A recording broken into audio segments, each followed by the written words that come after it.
Alors, nous sommes toujours sur l'exercice de bac concernant les suites, en général suites arithmético-géométriques.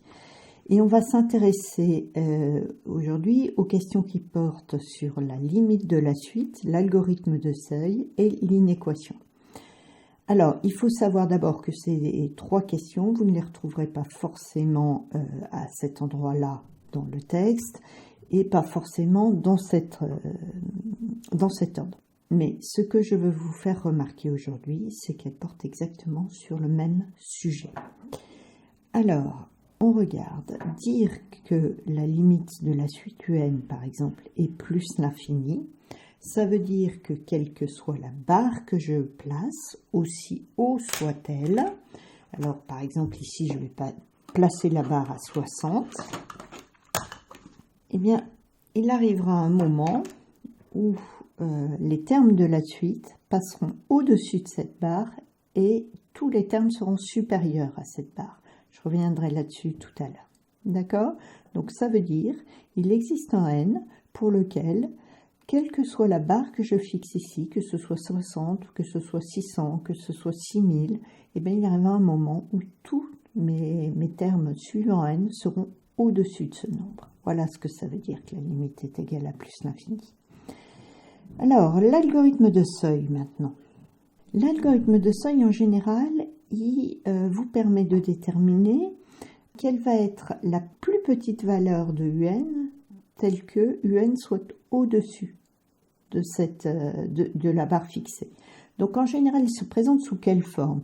Eh bien, vous affectez 0 à n, c'est-à-dire qu'on va commencer à partir du premier terme U0, ça peut être U1, donc dans ces cas-là, n est affecté à 1.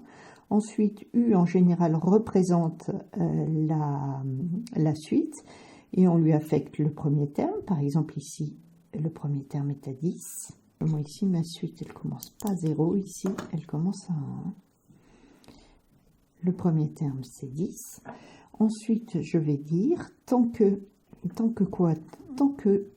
U est inférieur à 60, voilà, faire. Ensuite, je vais avoir un algorithme qui me permet de calculer la valeur suivante de U. Ok, là, je n'ai pas la formule, donc je ne peux pas la mettre. Et ensuite, je vais passer au terme suivant. Le terme suivant, ça sera le terme n plus 1. Donc, je mets n plus 1 dans n. Et puis ensuite, la fin de ma boucle, fin de tant que. Et donc, le but de cet algorithme de seuil, c'est bien de déterminer quand est-ce que je vais passer au-dessus de cette barre ici que je me suis fixée là, tant que U inférieur ou égal. Voilà. Parce que mon algorithme s'arrêtera au moment où U passera au-dessus de 60. Voilà. Et une équation que vous rencontrez en règle générale dans le problème, eh bien, ça va être pareil. Ça va être une expression qui en fait va correspondre à UN, voilà, qui va être, dont il faudra déterminer le moment où elle est supérieure ici à 60. Voilà, c'est aussi déterminer la valeur de n pour lequel elle passe au-dessus. Donc ces trois questions, elles se ressemblent très fortement. Alors là, je vous ai montré l'exemple quand la suite UN tendait vers plus l'infini, mais on peut avoir exactement le même exercice quand la suite UN tend vers 0. C'est-à-dire que, quelle que soit la barre, aussi petite soit-il que l'on fixe, positive évidemment, eh bien, il y aura un moment où la suite passera sous cette barre et où elle y restera. D'accord? À ce moment-là, l'algorithme de seuil, il va consister à trouver le moment où terme UN passe sous la barre. Donc, l'algorithme il va tourner tant que UN est supérieur à la barre et il va s'arrêter au moment où il sera ici strictement inférieur à la barre. Et l'inéquation, elle va se poser en termes UN, quelque part, l'expression de UN plus petite que la barre ici. Voilà. On pourrait aussi avoir une variation de cet exercice avec limite de UN égale moins l'infini ou même, pourquoi pas, limite de UN égale 2. Je vais profiter de cet exercice pour faire deux petites précisions sur les limites. La première, dire que la limite de UN, quand n tend vers l'infini, c'est plus l'infini.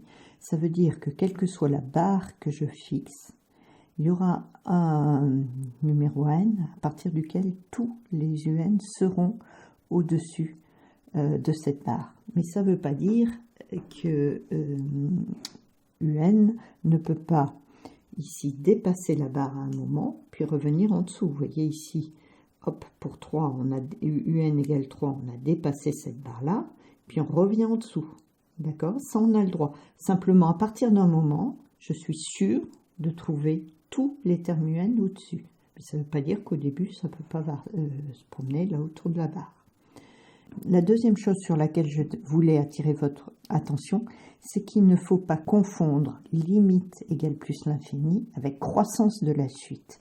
Vous pouvez très bien avoir une suite qui tend vers l'infini sans être croissante.